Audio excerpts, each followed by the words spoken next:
A pequena queda de luz, Vladimir Santin. Gabriel, o Ibope quando é grande, meu amigo, até o santo desconfia. Né? E aqui uma vitória esmagadora da Nação Azul, 6-2, mas não foi proposital, doutor. Isso aqui foi a visita, ó. Essa questão é estatística, né? A visita dos nossos... Como sabe contar, não? 6-2. Nós estamos em 8, o senhor e o Jean, que são colorados. Newton, eu, o casal de Florianópolis, mais o Rafael Leão e o Gabriel do Grêmio. É uma vitória esmagadora. O senhor tem a contestar, senhor João Milites? Tá chovendo tanto assim, daqui a pouco vai alagar esse estúdio de tanta choraria que tem aqui dentro, né? Que choraria, homem. Nós não concorda comigo? No Choratel que tá... Meu senhor! Mas nós falávamos aqui fora do ar com o Newton, né? Como é que é a vida do craque, essa vida fora do país, né? E eu queria também perguntar a ele se ele pudesse relembrar a trajetória dele aqui de Erechim, a chegada no Grêmio, toda essa trajetória que projetou ele para o Brasil e para o mundo. E o futuro também, né, Vladimir Santin? Sem dúvida, o futuro hoje na Udinese. Vladimir, não presta atenção. Eu dizia que eu gostaria que você relembrasse um pouquinho, poucos minutos, a tua trajetória no esporte amador aqui de Erechim, onde você jogou, né? Depois como é que foi a tua ascensão ao Grêmio, a ida para a Itália, né? E planos futuros agora, próximos, e para os nossos ouvintes acolher. Então, eu sempre tive uma família que gostou muito de futebol. Eu comecei pequeno, na época, com meu tio Neuro. Ele tinha uma escolinha lá no bairro do Moliné. E onde eu fui criado foi lá. E eu tinha como base, assim, guri de 7, 8 anos, meus primos, o Henrique e o William. Eles eram, cara, na época, assim, ainda eu lembro que se falava muito do Sobe, se falava muito dele aqui. Eu era um ratãozinho. Então eu me espelhava muito neles e gostava de futebol, gostava de ir lá. Eu saía daqui sexta-feira da cidade, ia pra lá e, cara, tinha que me puxar pela orelha no domingo pra me trazer de volta. Porque eu gostava de ficar lá, gostava de ficar com eles e lá jogava bola, sempre tinha uma galera. Tinha campo, companhia. Exatamente, e tinha pessoal, tinha gente. A avó que não fica chamando a gente para ir cuidar de alguma coisa de tarde, deixa a gente jogar até as 8 da noite, e ele também. Sujar também.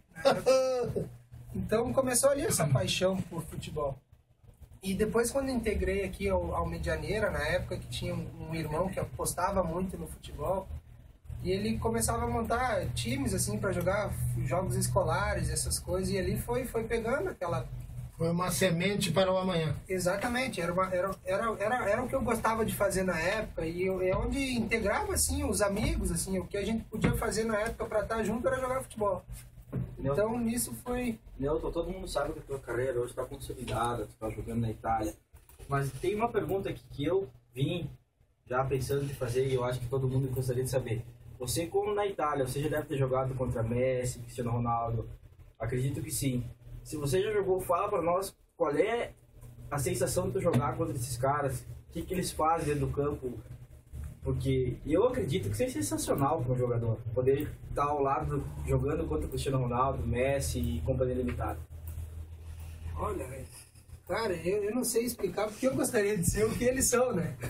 E eu acho que para explicar os caras eu teria que ser a pessoa, não sei. Mas assim, o nível do futebol europeu é muito grande. E eu, assim, particularmente acho que a diferença disso é um esporte coletivo que no Brasil não acontece muito, cara. A diferença do futebol brasileiro pro futebol europeu, até o futebol sul-americano aqui que a gente vê hoje na Copa América, a gente vê seleções como o Paraguai, que é uma seleção que, digamos, não tem jogadores de nome, que não jogam em grandes clubes, porém, dentro de campo eles funcionam e isso se torna uma grande seleção, tanto que ganhou o Brasil. Foi o que eu comentei com o Canhão essa semana. O time brasileiro ele não cresceu como o futebol europeu cresceu. Não cresceu no modo tático, não cresceu no modo, digamos assim, de equipe. Ela joga do jeito que der. O Brasil hoje, para poder ganhar alguma coisa, tem que jogar um futebol mais coletivo e mais, digamos assim, um futebol europeu. Eu acho que o brasileiro tem que perder o ego.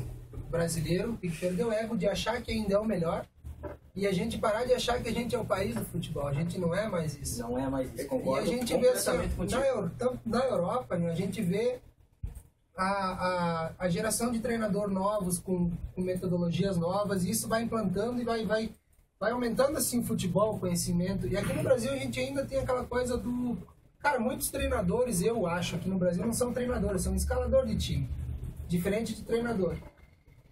Então, isso no Brasil a gente vê, muda treinador no time, quem que vem? Vem um outro que já passou por todos, sempre a mesmice do futebol brasileiro. Não sai de um time porque não foi bem, já entra em outro time e sempre a mesma rotatividade. O ciclo é sempre o mesmo. E agora a gente está vendo clubes apostando em treinadores argentinos, sul-americanos. Eu acredito que já é um passo, assim, uma evolução. Só que aqui no Brasil existem, cara, se a gente for listar, assim, opinião minha, assim, existem vários fatores, assim, que eu propriamente não concordo. Diferente da Itália, assim, que lá na Itália o processo de treinador, só pode trocar de treinador no campeonato uma vez. Então isso já te limita um trabalho de... Aqui no Brasil tu perde 2, 3 jogos, troca treinador. Aí... Eu não sei como é que funciona na Itália, mas aqui no Brasil a gente já sabe que tem uma hierarquia dentro do clube. Ah, não funcionou, não deu certo, a culpa do treinador, vamos demitir o treinador. Não digamos a culpa, eu acho que para uma diretoria é mais fácil trocar uma peça do que trocar de repente 35, né? Isso eu concordo contigo, mas assim, ó, o que a maioria dos brasileiros hoje questionam, que nem a época do Felipão. O Felipão entrou na seleção e disse que quem ia mandar os jogadores são ele. Então, a maioria do pessoal hoje, do povo brasileiro, acredita que quem botou a maioria dos jogadores dentro da seleção foi a CBF. Eu acredito que na Europa não exista isso, que quem contrata, quem pede, quem manda no seu time é o treinador. O fator aqui do Brasil, tu acha que se mudasse, tivesse esse pensamento europeu que quem manda é o treinador, quem faz, quem diz é o treinador, poderia mudar alguma coisa? Claro, já seria uma mudança, assim, mas aqui no Brasil eu acredito que tem muita coisa errada, cara. A partir da CBF, a partir de como funciona o futebol no Brasil. Depois que eu fui para